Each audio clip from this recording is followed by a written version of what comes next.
এ দুনিয়ার মুসলমান,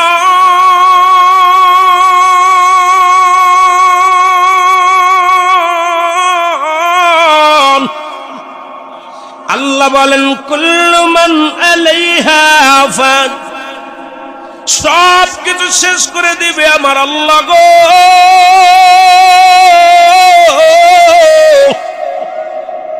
আমার আল্লাহ বলে এই জমিনটা আমি পুরায়া তামা বানা দিব। এই জমিনের মধ্যে যত পানি আছে পানিগুলো আমি আল্লাহ পুরায়া ছাই বানা দিব। যেদিন কিচ্ছু বলতে কিচ্ছু থাকবে না, সেদিন থাকবে শুধু আমার আল্লাহ। আজকে কার জন্য সুদ খাও, কার জন্য ঘুষ খাও, কার জন্য ব্যভিচার করো, কার জন্য অন্যায় করো রে মন, কার জন্য তোমরা এত বাদুই করো। আরে আজকে একটা কথা বলতে গেলে কষ্ট হয়। এই জমিনটা আল্লাহ পুড়ায়া তামা বানায়া দিবে। এই জমিনের মাটিগুলো পুড়ে হবে তামা, এই জমিনের যত পানি আছে পানিগুলো পুড়ে হবে ছাই।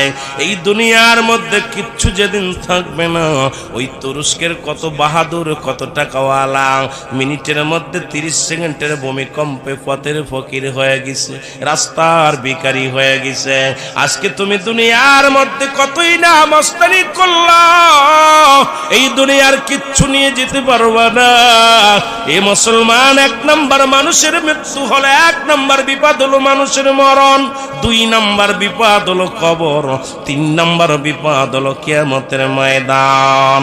একবার কেন চিন্তা করো না রে মন, একবার 1 নাম্বার মরণ, 1 নাম্বার বিপদ হলো মানুষের মরণ। এই মরণের পেয়ালা পান করতে হবে, এর মধ্যে কোন সন্দেহ নাই। জোরে জোরে চিল্লায়া বলা যাবে না ঠিক কি না? এ দুনিয়ার মুসলমান,